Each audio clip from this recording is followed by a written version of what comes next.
Bonjour à tous. Merci de vous être connectés pour nous rejoindre pour cette cérémonie des vœux qui, cette année, revêt une forme toute particulière, puisque nous nous trouvons en distanciel, mais nous sommes en direct. Cela est aussi une première pour nous. Sans plus attendre, je laisse la parole à André, qui va notamment nous évoquer la rétrospective 2020.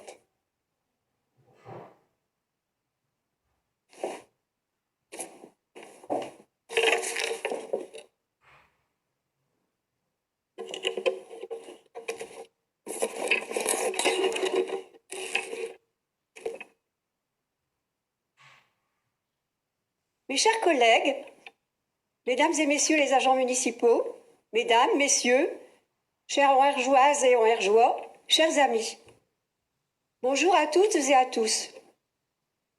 C'est un honneur et un plaisir de m'adresser à vous aujourd'hui. Mais la cérémonie aura un caractère inhabituel, car elle ne se déroulera pas devant vous, public fidèle et nombreux de la salle des fêtes. Mais pour ne pas faillir à la tradition, votre participation active a été sollicitée précédemment. Tous les messages reçus symbolisent votre espérance pour l'avenir. Néanmoins, vous pouvez suivre le déroulement de la cérémonie par Internet grâce aux compétences techniques de Marc, Stéphane et Eric. Lorsque le 4 janvier, j'ai présenté les vœux de l'équipe municipale à Luc, notre maire, et à vous tous, je ne me doutais pas que 2020 serait l'année Covid. À ce propos, depuis plusieurs mois, nous sommes imprégnés d'un vocabulaire en relation avec ce maudit virus. Voici à l'écran une liste non exhaustive de ces mots. Et nous verrons bien à la fin de la cérémonie quels sont ceux que nous avons appréhendés en priorité à Anvergy pour maintenir notre cap. Notre calendrier a été essentiellement marqué par les 2 périodes de confinement qui sont venues perturber la vie de la commune et par les élections du 15 mars. La nouvelle équipe municipale, partiellement renouvelée, a été installée le 24 mai pour assurer la continuité dans la vie et les projets communaux. Luc, toute l'équipe municipale, ancienne ou nouvelle, t'a soutenu dans ta volonté de défendre les intérêts de notre village et d'assurer le bien-être et la protection des Auvergeois dans ce contexte difficile. Dans ces périodes de confinement, sous ton impulsion, la municipalité s'est montrée présente et active en accompagnant les habitants dans leur quotidien, en diffusant des informations pratiques et rassurantes. Je cite ici tes lettres régulières à la population, elles sont au nombre de 11, en apportant de l'aide aux plus fragiles, en protégeant de l'isolement, en distribuant des masques et en veillant à l'application stricte du protocole sanitaire pour assurer la protection des habitants. Avec le conseil municipal et les agents communaux, tu as pris soin de tes administrés. Tout au long de cette année compliquée, tu as suivi, relancé ou monté en catastrophe, dans des délais compressés, les dossiers des projets communaux. Et là-haut, je suis certaine que l'on craint ta ténacité. Avec cette même détermination, nous affrontons avec toi ce début d'année 2021. En mon nom, en tant que représentante du conseil municipal, je t'adresse ainsi qu'à ta famille mes meilleurs vœux de bonheur, de santé et de réussite. Je te souhaite une belle année 2021, active, mais plus sereine que 2020, et surtout soulagée de cette terrible crise sanitaire. À vous tous, à tous les Auvergeoises et Auvergeois, à mes collègues du conseil municipal, à vous les agents municipaux, je souhaite une bonne année, riche en bonheur et satisfaction en tout domaine, et libérée de la menace du virus. C'est un fait acquis et de notoriété publique. Auvergy est un beau village. Les 2 périodes de confinement ont pourtant eu une répercussion importante sur la vie de notre village. Mais nous devons reconnaître que nous sommes privilégiés par notre cadre de vie. Hormis les contraintes du protocole sanitaire au niveau du secrétariat de la mairie, du personnel municipal et de l'école, nous avons pu vivre tranquillement en RJ. Surtout pendant le bel été du premier confinement, en respectant bien sûr les règles sanitaires. Nous avons vécu différemment, plus concentrés sur nous-mêmes, moins dispersés vers l'extérieur, mais profitant de notre bel et proche environnement. Frédéric Lenoir écrit « Prenons cette crise, le confinement, comme une opportunité d'un retour sur soi, et bien sûr aussi d'une plus grande attention à ses proches. Passer plus de temps avec sa famille, jouer et échanger avec ses enfants, parler au téléphone plus longuement avec ses amis sont les choses les plus essentielles de la vie. Ce qui m'amène à évoquer les événements de la vie de notre village. Nous avons accueilli avec joie la naissance de Desmet Noémie le 28 janvier. Descamps Hugo le 30 janvier, Bouquet Jules le 25 février, Ave Joseph le 30 mars, Gavé Rose le 17 juin, Marchioni Sophia le 6 novembre, Lombardi Lisandre le 26 novembre, Post Nicodème Charlie le 5 décembre. Et nous nous réjouissons du mariage de messieurs Henri Philippe et Caffin Jean-François le 20 juin. Mais nous nous attristons du décès de Mériot Françoise le 17 janvier, Dormy Fernand le 7 avril, David Mireille le 19 avril, Brito de Anjo Antonio le 25 mai, Béver Élise le 24 juin, Carlier Pierre le 27 juin, Lefebvre Nadine le 12 juillet, Landier Claude le 27 juillet, Béra Jacqueline le 17 août, Riclet Jean le 15 septembre, Évrard Paul le 13 novembre et Crétu Henri le 14 décembre. Ils resteront chers à nos mémoires. Dans ce contexte particulier, préserver notre patrimoine éducatif est une priorité.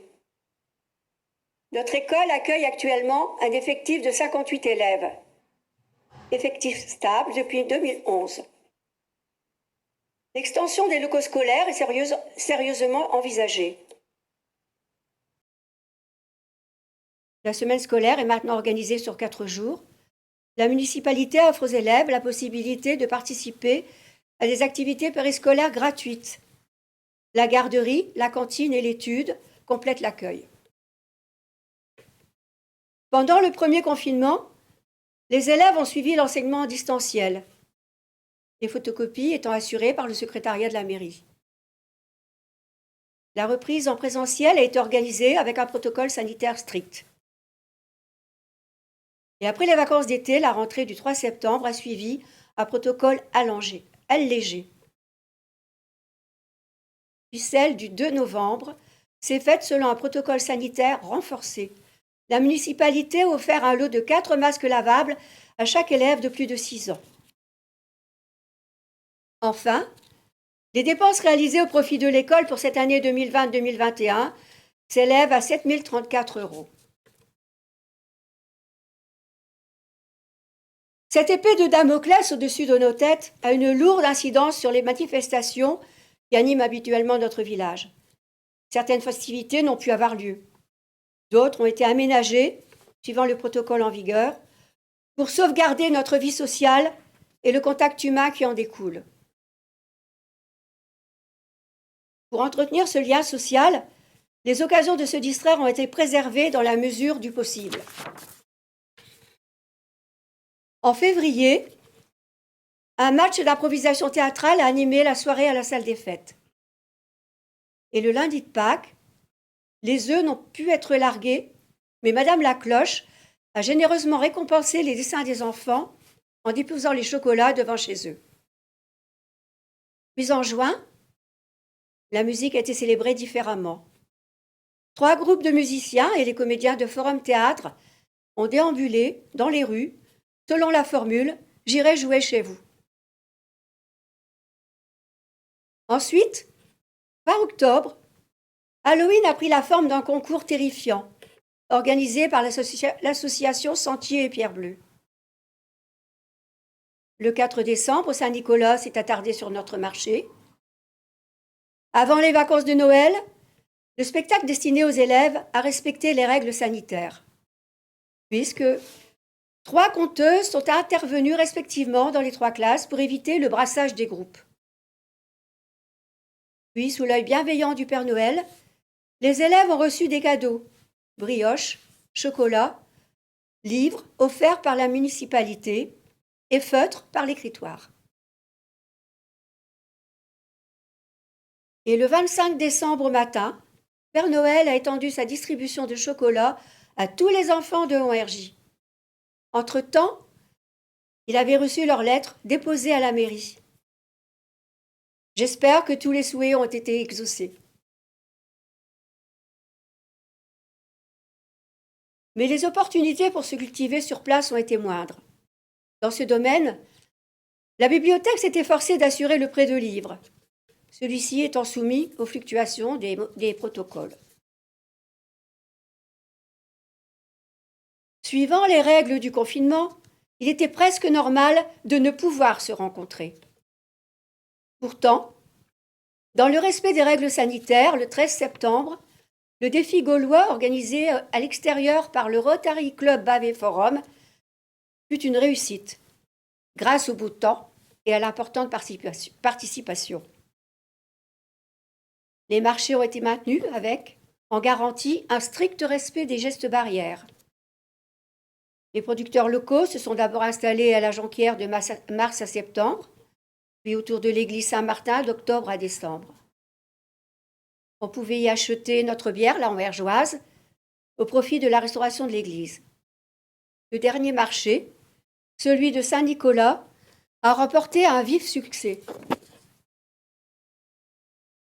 Les après-midi des jeux de cartes et les séances de gymnastique adaptées ont bénéficié d'une reprise temporaire entre les 2 protocoles.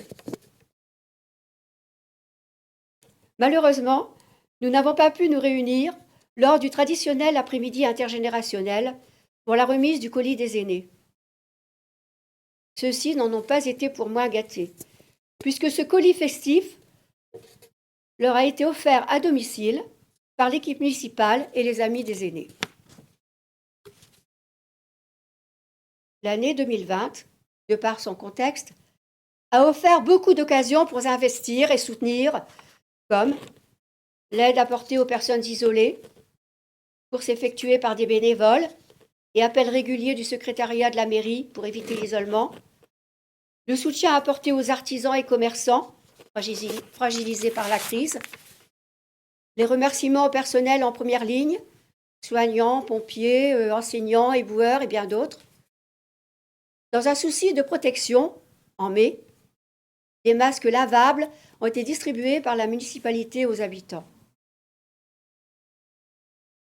Autre investissement pour notre cadre de vie, les décors d'Halloween et de Noël, découpés, peints et installés dans le village par les bénévoles de Sentier Pierre Bleue. La campagne de protection animale, qui veille à la stérilisation des chats errants, et la collecte de bouteilles plastiques pour leur nourrissage ont été mises en place par Anne-Catherine Bouteau. Il faut citer aussi l'action caritative du défi gaulois pour son soutien aux épiceries solidaires et le chèque offert à Sentier Pierre Bleue. Si le confinement limite les contacts entre les êtres humains d'une même communauté, il n'empêchera pas la solidarité et l'entraide. Il les favorisera et les renforcera, affirme Mustapha Radid. Et c'est en respectant le protocole que nous avons honoré les Honhergeoises et les Honhergeois d'hier et d'aujourd'hui. En février, hors confinement, une réunion conviviale a réuni à la salle des fêtes les bénévoles du village. Ils représentent 17,38% de notre population. Nous pouvons être fiers de ce score. Par contre, les nouveaux arrivants et les nouveau-nés n'ont pu être réunis pour la petite cérémonie habituelle mais la plantation des arbres nominatifs à l'arboretum s'est poursuivie. Le 8 mai a été célébré en comité restreint. La Marseillaise, adaptée par les enfants, y a été diffusée. Le 11 novembre a été célébré de même. Confinement oblige.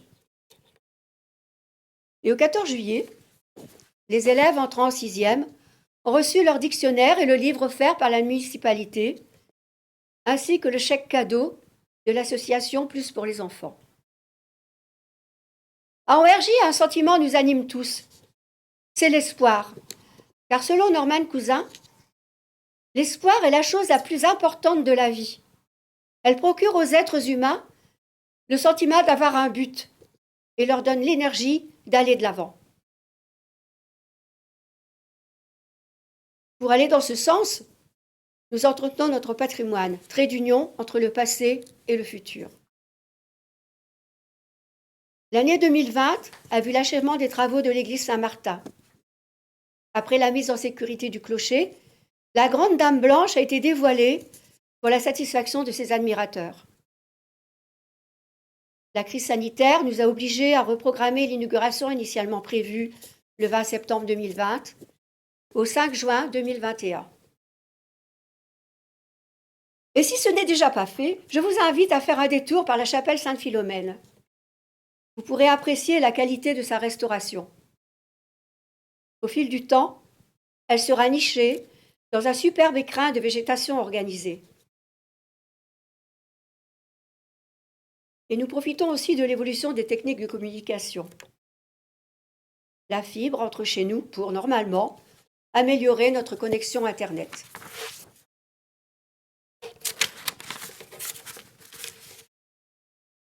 Avec conviction, nous promulguons le respect de l'environnement et l'aménagement de notre cadre de vie. Début mars, l'opération Hauts-de-France propre, à l'initiative de l'Association des chasseurs, nous a donné rendez-vous pour la collecte des déchets. En mai, l'action Adopte un pot, partenariat de l'association Sentier Pierre Bleu et la commune, a été poursuivie. 85 pots ont ainsi été garnis par leurs acquéreurs. Puis en juin, un rucher a été installé à l'arboretum. Les travaux ont sécurisé les lieux. Celle-ci accueille l'abeille noire. Nous remercions M. Coffrier et Mme Milani pour leur aide en apiculture. Les abords de l'école et la cour ont été agrémentés d'équipements à vocation pédagogique. Jardinier des écoliers, barrières de crayons, cabanes à hérissons, composteurs, poubelles différenciées, poulaillers et marelles. En novembre, des chrysanthèmes, offertes par Gamme Vert, ont fleuri les espaces verts de notre village pour le plaisir des yeux. De plus, la protection de la flore et de la faune de notre paysage, ainsi que la prévention de l'érosion, sont favorisées par le fauchage différencié. Avant de passer au chapitre des travaux, j'attire votre attention sur les petits travaux réalisés par les associations et les bénévoles. Ceux-ci ont subi les contraintes de la crise sanitaire, mais se sont montrés présents quand il le fallait. Nettoyage de l'église, peinture, désherbage des parterres, fabrication de décors. Nous les remercions pour leur implication amicale et solidaire. Je souligne aussi la qualité des interventions de nos agents masculins, Jason, Jean-Charles et Jordan, dans bien des domaines, élagage, curage, plantation, entretien des espaces verts et des routes. À remarquer, le respect du zéro phyto qui commence à porter ses fruits dans les allées du cimetière. De même, je souligne le sérieux de nos agents féminines, Véronique, Jocelyne, Patricia et Emeline, dans les différentes tâches qu'elles assurent, notamment à l'école, avec la mise en application des différents protocoles sanitaires. Je souligne encore la présence, l'accueil et l'efficacité du secrétariat de la mairie, grâce à Magali, Myriam et Ludivine. Elles ont hâte de vous recevoir avec un sourire non masqué. Voici la rétrospective des travaux élaborés par Marc et Dominique. Je n'oublie pas pour autant mes collègues Michel et David, qui donnent bien de leur temps à l'édifice municipal.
Dans cette situation compliquée, en dépit des contraintes, des problèmes à résoudre et des limites de notre liberté, les actions et les projets se sont poursuivis, aussi bien que possible. Le maximum a été fait pour que vous puissiez vivre presque sereinement en ORJ. Il faut reconnaître que tout un chacun a respecté les règles du protocole sanitaire. Je ne vais pas faire l'apologie du confinement, mais en tirer les aspects positifs. Notre vécu, même difficile, devrait être enrichissant. Paolo Giordano suggère de faire bon usage de ce laps de temps, ne pas permettre que toute cette souffrance passe en vain. Il y a ces formidables élans de solidarité qui nous ont unis et qui, je le souhaite, vont se poursuivre. Il y a l'espoir, cette force plus forte que la peur qui nous a soutenus. Selon Václav Havel, l'espoir, ce n'est pas de croire que tout ira bien, mais de croire que les choses auront un sens. Peut-être une prise de conscience qui nous permettra de vivre autrement, tant au niveau individuel que collectif. Et les perspectives de l'année 2021, cet avenir que nous espérons meilleur, c'est Luc qui va vous les décrire.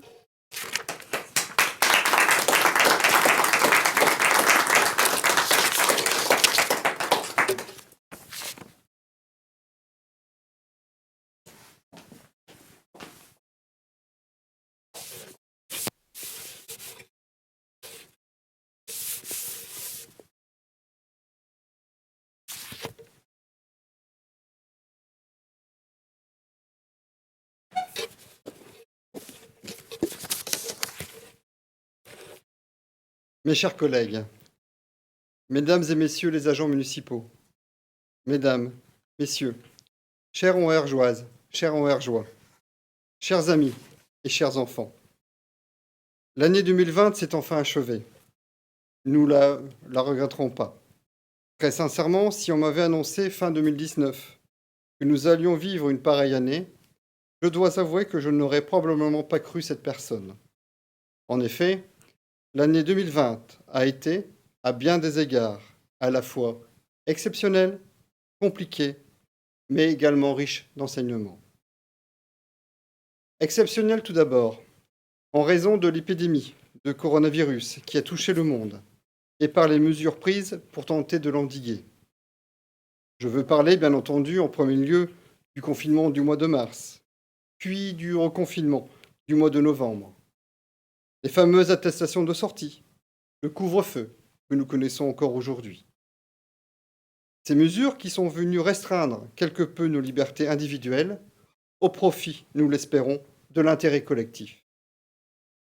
Sans oublier le port du masque, les mesures de distanciation physique, la limitation de la densité de personnes à un même endroit, toutes ces règles auxquelles nous n'étions pas habitués. Cette année a été également difficile pour la vie en communauté, mais aussi très douloureuse pour certains d'entre nous. Compliquée ensuite, car si la Covid-19 a demandé à chaque individu de changer ses habitudes, de réunir de nombreuses facultés d'adaptation, c'est aussi au niveau de la commune que ces changements ont dû s'opérer, et parfois de manière très rapide. Je pense notamment aux différents protocoles sanitaires qu'il a fallu réaliser, faire valider et enfin appliquer pour l'ensemble des services que nous menions ou que nous vous proposions. Compliqué également, car ce virus est venu bien entendu perturber nos différentes programmations, tant dans le déploiement de notre programme électoral que dans le domaine des travaux, des projets et des manifestations communales. Compliqué toujours, car cette épidémie représente également un coût de fonctionnement non prévu de presque 32 000 €, ce qui n'est pas négligeable pour notre budget communal. Personnellement, cette année a été surtout difficile par le fait de ne pouvoir aisément nous retrouver, nous rencontrer, échanger. La difficulté de ne pouvoir partager ensemble les moments de convivialité auxquels nous nous étions peu à peu habitués ces dernières années. Cependant, l'année 2020 a été également riche d'enseignements, dans la mesure où cette crise sanitaire nous a démontré la limite, voire la fragilité de notre système et de notre économie, le danger de la délocalisation à outrance et de la mondialisation. À l'échelle du monde, je ne sais pas quelles leçons nous en tirerons à court, moyen et long terme. Mais je sais qu'il faudra se souvenir que durant cette période de crise, si nous n'avions pas eu les entreprises, les producteurs, artisans et commerces locaux d'une part, si nous n'avions pas pu compter sur la vocation et le dévouement de toutes les personnes du milieu médical et paramédical, mais également sur l'implication des transporteurs, des facteurs, des enseignants, des services de secours, des services d'ordre, des éboueurs et de nos services municipaux, d'autre part, et sans omettre bien sûr toutes les personnes qui ont mené des initiatives localement. Sans tous ces hommes et toutes ces femmes, nous n'y serons pas arrivés. À toutes ces personnes, à nouveau, un grand merci pour votre engagement sans faille. Et en définitive, c'est bien cela l'essentiel. C'est bien cela dont il faudra se rappeler, de cet engagement fraternel qui s'est naturellement répandu entre nous. Continuons en ce sens. En conséquence, cet état d'esprit fraternel me permet de vous dire en ce début 2021 qu'il nous faut plus que jamais stopper cette sinistrose. Nous devons oser l'espérance et regarder devant nous. Redressons-nous pour nous mettre debout. Il nous faut entreprendre et innover, car nous sommes en capacité de le faire. Comme l'écrivait Nelson Mandela, que vos choix reflètent vos espoirs et non vos peurs. L'année 2021, qui vient à peine de buter, va suggérer sans nul doute de nouveaux défis dans le contexte de ces crises sanitaires mondiales. Nous devons dès lors, chacun à notre niveau, et sans attendre que l'effort vienne de l'autre, marquer un engagement sans faille pour tenter d'atténuer les conséquences qui fragilisent de nombreuses personnes et de nombreux secteurs. Pour ce faire, je voudrais vous assurer de la grande détermination de votre conseil municipal, notamment durant cette période difficile que nous traversons, à soutenir tous ceux qui s'investissent dans une démarche responsable et humaniste. Nous sommes plus que jamais attentifs à ce que personne ne soit abandonné sur le bas-côté du chemin sur lequel nous avançons. Notre destinée dépend de la conjugaison à la fois de votre volonté individuelle de prendre son existence en main et de l'esprit de notre communauté qui se doit être animé quotidiennement par une conscience attentive et solidaire. Dès lors, à mon tour, sans plus attendre, au nom de l'équipe municipale, je vous adresse à chacun et chacune d'entre vous, à vos familles et à vos proches, tous nos vœux pour cette nouvelle année. Que 2021 vous apporte l'espérance nécessaire à l'accomplissement de vos projets, la santé pour ceux qui sont dans l'épreuve et le courage pour ceux qui sont dans le doute. Je te remercie, André, pour tes vœux, ainsi que l'ensemble du Conseil. Je fais le vœu que nous nous trouvions toujours l'énergie pour surmonter cette crise sanitaire, morale, économique et environnementale. Je reste persuadé que la solution réside dans l'addition, mieux, dans la communion des talents de chacun. Selon Euripide, l'homme de cœur est celui qui se fie toujours et jusqu'au bout à l'espérance. Pour 2021, animés par cette espérance, nous aurons une multitude de projets à développer et à mener. Ainsi, dès que nous le pourrons, nous vous proposerons un nouveau calendrier de manifestations élaboré par le comité des fêtes. Sans être exhaustif, je vous donne d'ores et déjà rendez-vous pour le vendredi 26 mars pour la reprise du marché des producteurs et artisans locaux, à l'inauguration des travaux de l'église Saint-Martin et de la chapelle Sainte-Philomène le week-end du 5 et 6 juin, à une représentation de Forum Théâtre où le fou rire sera garanti, au défi gaulois le 12 septembre, à la 3e fête de l'arbre, fête de la nature, le dimanche 21 novembre. Et bien entendu, plein d'autres choses dès que les mesures sanitaires le permettront. Par ailleurs, par notre volonté de toujours plus vous associer à la vie collective, nous pourrons, dès le printemps 2021, lancer un premier budget participatif citoyen, où vous serez notamment appelés à nous proposer vos projets contribuant à l'amélioration du cadre de vie dans notre village. De même, en partenariat avec le Parc naturel régional de l'Avesnois et en concertation avec vous, nous pourrons entamer la première phase du projet de valorisation paysagère du territoire communal. Il s'agira, dans un premier temps, grâce à votre implication dans le processus, de mieux connaître vos envies, vos besoins à ce sujet. Dans le même ordre d'idées, toujours animé par notre leitmotiv, le citoyen acteur et moteur dans la cité, vous serez appelés, en toute connaissance de cause, à vous prononcer sur le devenir de notre seconde église, l'église Saint-Va. En effet, comme annoncé l'année dernière, nous avons obtenu la restitution de l'étude diagnostique qui a été menée par un architecte du patrimoine. Comme nous le craignions, ce dernier n'est guère brillant. Un coût total de réfection à hauteur de 1,3 million a ainsi été chiffré. Au titre de la protection des personnes et des biens, il y a quelques semaines, nous avons obtenu également la restitution de l'étude hydraulique préopérationnelle pour la mise en place d'aménagements de lutte contre les ruissellements, l'érosion des sols et les coulées de boue. Pour faire plus simple, l'étude sur les coulées de boue. Dans cette étude, menée par notre intercommunalité par le biais d'une délégation de maîtrise d'ouvrage de la commune, 12 secteurs ont été analysés. Des préconisations ont été faites et chiffrées pour un montant total de travaux hors acquisition foncière à hauteur de 601 500 € hors taxes. Nous allons par conséquent prendre rendez-vous avec Madame la sous-préfète et Monsieur le préfet du Nord, l'agence de l'eau, la région, le département et notre intercommunalité pour leur présenter l'étude et leur demander dans quelle mesure ils peuvent nous aider. Dans le domaine des travaux, dès le printemps, devraient débuter les travaux de création des ateliers municipaux.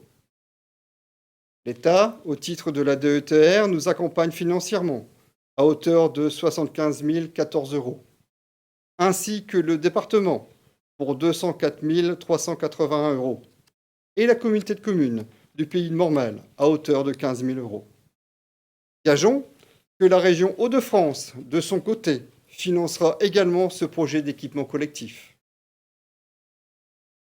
Nous pourrons également réaliser le plateau ralentisseur dans la rue Laurent-Niogré, au niveau de l'école.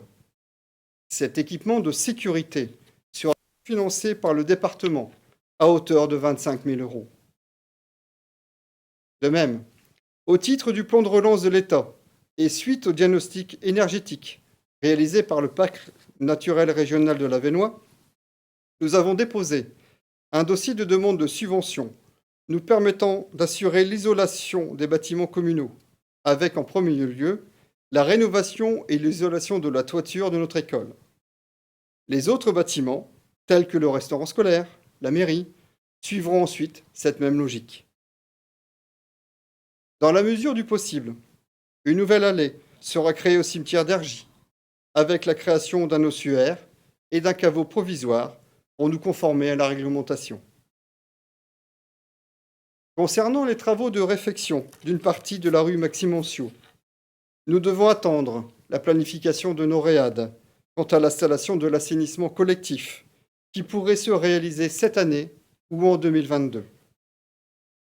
De même, nous déposerons un nouveau dossier auprès de la communauté de communes du Pays de Mormal et du syndicat mixte d'électricité d'Avesnes pour solliciter une nouvelle tranche du renforcement du réseau électrique de la commune. Avant de finir, j'aimerais remercier tour à tour le personnel communal pour le travail accompli cette année, les remercier également pour leur dévouement, leur disponibilité et leur implication, notamment pendant cette période de crise. Les associations du village, vous occupez une place essentielle dans la vie collective de la cité et dans le fonctionnement de notre société. Aussi, n'hésitez pas à les rejoindre. Elles vous accueilleront à bras ouverts. Merci au monde économique et plus particulièrement à nos entreprises, artisans, commerces et producteurs locaux. Vous n'avez pas failli et vous avez répondu présent, ce qui nous a permis de vivre presque normalement. Merci à nos partenaires institutionnels, le département, la région, la communauté de communes du Pays de Mormal, le Parc naturel régional de l'Avesnois et l'État, pour leur soutien et les aides attribuées. Un grand merci également à nos bénévoles. Sans votre soutien actif dans de nombreux domaines, tout simplement notre village ne serait pas le même.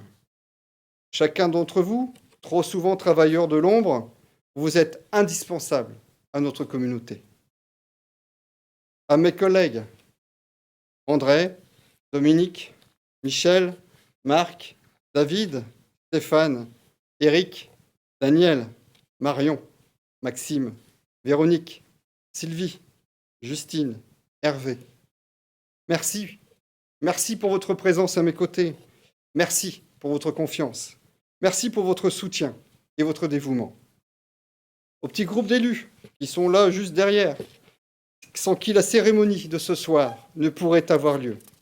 Merci à Marc, Stéphane, Éric, Dominique, Michel et André. À l'heure de conclure, qu'il me soit permis de citer Aimé Césaire, poète et homme politique français de Martinique. Tout au long de sa vie, il a promu un universel réconcilié. Une civilisation qui s'avère incapable de résoudre les problèmes que suscite son fonctionnement est une civilisation décadente. Une civilisation qui choisit de fermer les yeux à ses problèmes les plus cruciaux est une civilisation atteinte. Une civilisation qui ruse avec ses principes est une civilisation moribonde. Aussi, j'ai voulu ce soir, pour ma part, tenter de vous donner des raisons d'espérer, surtout de croire dans notre avenir commun. Nous avançons encore et toujours, non seulement parce que nous tenons un cap, parce que nous nous adaptons, mais également et surtout parce que nous croyons que les choses ont et auront un sens. Nous sommes prêts à ce combat de la vie, dans lequel chacun d'entre nous a sa place à prendre. Madeleine Bridge disait fort joliment « Donne au monde le meilleur de toi-même, et le meilleur viendra. » Aussi, vous l'aurez compris, cet espoir du meilleur favorisera alors l'émergence de nos succès communs. Bonne année 2021 et surtout, prenez bien soin de vous.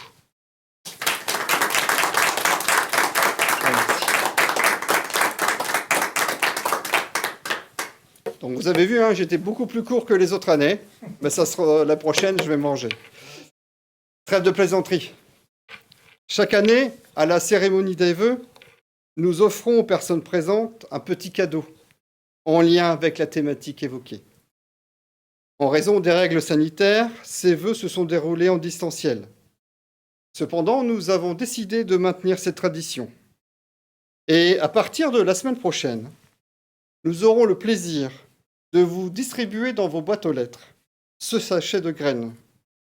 Des graines de fleurs emplies d'espérance pour 2021. Et à nouveau, je vous souhaite tous mes meilleurs vœux pour 2021. Merci à vous.